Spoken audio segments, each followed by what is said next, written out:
Hello again and welcome back to the channel, and if you're new here then welcome to the channel and we hope you enjoy it.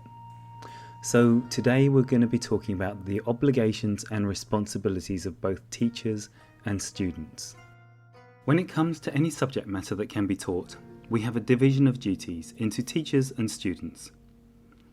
Here we shall be focusing on martial arts. However, I feel this can be applied to a broader spectrum than just the simple martial arts Chuan or dojo. Now obviously this is a personal opinion, but hear me out and see if you don't agree with me by the end of this video. Let me know how you feel in the comments below. Before I begin, a teaching environment should be a safe environment for all concerned, physically, mentally and emotionally. So, first up, teachers. To state the blindingly obvious, a teacher's job is to teach. Teaching is a skill, and it's one that can only be learned whilst teaching. This never bodes well for your first students, however, it's as much a journey as anything else you have to learn. Just because someone is skilled in the practice of something doesn't necessarily mean they'll be any good at teaching it. One of the things my own teacher impressed upon me was, when teaching, just teach, when training, just train, but don't mix the two. This statement makes a clear separation between teaching and training. This is important and has at least a couple of consequences. First, a teacher should be focused on guiding their students and ensuring their safety as much as possible. And second, when you are focused on such a task, you are not on your guard. Remember, a teaching environment should be a safe environment for all concerned, including teachers. When it comes to the subject matter, in this case martial arts, teachers are literally like mountain guides. They can direct you, warn you of the pitfalls, help you along the way, give you advice, but you have to walk up the mountain yourself. They've already done it, and that's how they know the path and where it leads. With regards to safety, even when students mess about instead of training in the way they were instructed, it is still incumbent upon the teacher to control the situation so as to keep injuries to a minimum. Further to this point, in martial arts classes, it's important for teachers to be competent in basic first aid to ensure the student's safety, just like in any regular sports class. It is also important that a teacher has some idea of how to assess the health needs of their students. This is especially so when recognizing red flags. For example, because I enjoy seeing different martial arts, I used to travel around to watch various classes. At one class, I noticed that a gentleman, in his late middle age, was showing signs of central cyanosis, which is a blue pigmentation around the lips and in his case also the forehead. Admittedly, he was training very hard and everyone was being pushed physically. After the class had finished, I respectfully mentioned this to the teacher. The response I got was that part of their art was good for health. I tried to impress upon this teacher that it was a serious sign and he should encourage his student to consult with a doctor. However, the teacher didn't seem that concerned. I have no idea if it happened or not, but you can but try. Red flags and simple treatments should be known so that appropriate action can be taken, including getting help if necessary.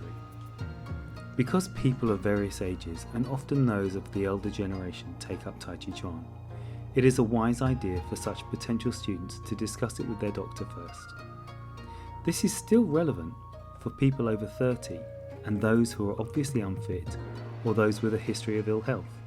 Also, it is important to ask them to disclose any condition which might affect their health while training. One thing a teacher is not there for is to beat up on their students. The students have their peers to fight and they will have enough bumps and bruises from that. The teacher-student relationship is one of trust. Students have to trust that their teacher is helping them to learn and not just using them as a human punch bag, either for their own ego or self-gratification in looking good to someone else, basically showing off. The true power a teacher has is in their power to teach. If a student fails to observe the proper etiquette, is disrespectful to his or her teacher or their peers, fails to train properly or is attempting to bully their fellow students, or is ill-disciplined in any way, the teacher can simply withdraw their teaching until such times as the student behaves in an appropriate manner. One important point I'd like to make is this. Especially in this day and age, it is really important that teachers out there teaching martial arts of all kinds do so fully and properly. The idea of holding back or only teaching certain students or only a certain number of students is an unfortunate one. It could cause us to lose the arts we love so much. Rather than have a celebration of vibrant, different martial arts of all descriptions, we could instead end up with a bland assortment of modern combat sports. Good students will not only pick good teachers, but also will reward those teachers with students that will shine their light upon the teacher. For a teacher to shine, it is important that they can demonstrate their art fully. But it is not enough that they can do that. Their students must be able to do that also. Subsequently, we can pass on these arts fully from generation to generation. After all, it's how we got here, isn't it? Lastly, we need to acknowledge that not all teachers are the same. Of course they differ in teaching styles and methods. What shouldn't differ is their desire to teach the full transmission of their art and keep both the art and its succession going. Unfortunately, we have all met poor teachers in our search for a good martial arts teacher. We all have faults, of course, and people with faults become teachers of all things, and they don't always fix those faults along the way. That's just life, and something we all have to deal with. In addition to this, in teaching Tai Chi, it's always do as I say, not do as I do. The reason for this is simple. Your teacher is of a different level to you. You need to start from the beginning and build up your levels and your skill until you can be doing as your teacher does.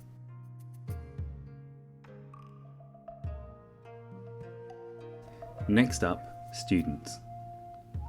For prospective students looking at a school, you should be able to see a progression in the class of students. It should be clear that there are beginners through to advanced students, unless of course the class has not been set up for very long.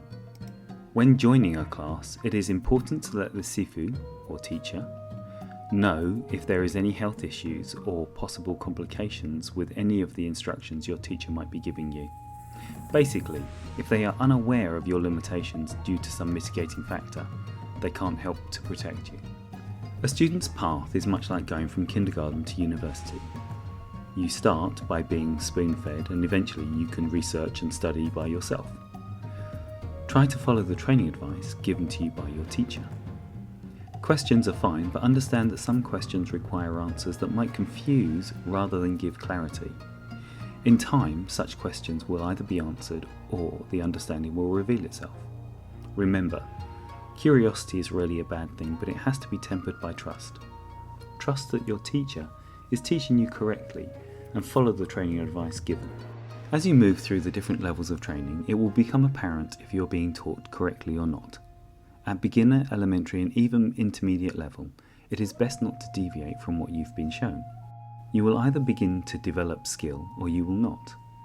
One way this may be apparent, all things being equal, is that your senior students should always be better in their skill level than you, as you should be against those who started after you.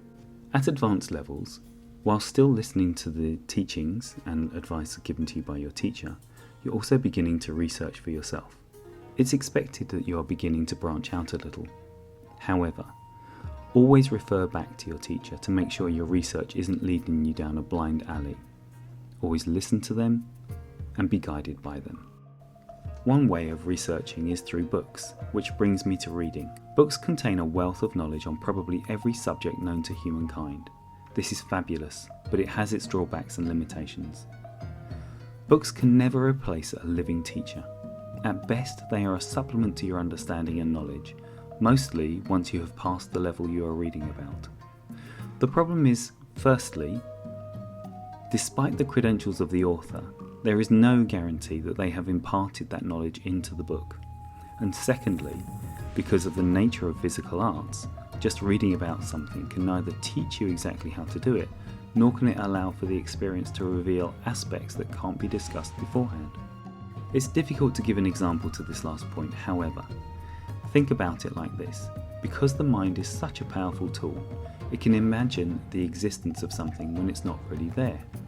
So, if you read a book on the Nei Kung, especially a good one, rather than aid you in your training, it could hinder you, because instead of a steady progression, you could imagine you are experiencing the results of training rather than actually experiencing the results of training, and fool yourself with unfavourable consequences. In summary, students expect to be taught. Teachers want good students. For a teacher to shine, they need to be able to demonstrate their art to the best of their ability. However, for them to outshine the moon, they need their students to reflect their light upon them. The students can only do this if the students can also do everything the teacher can do, and sometimes more, which demonstrates the validity of that teacher and their lineage. When you see students who can perform, you know you are joining a great class. This reflects very favourably, not only upon the teacher, but also on his or her teacher and their teacher before them. The only problem is, everybody wants to shine, but few people like to polish. Please feel free to comment, like, share and subscribe to the channel. As I'm sure you're all aware, doing all or some of these things will help grow the channel and will also let me know you're interested in more videos in the future. And as always, good luck with your training.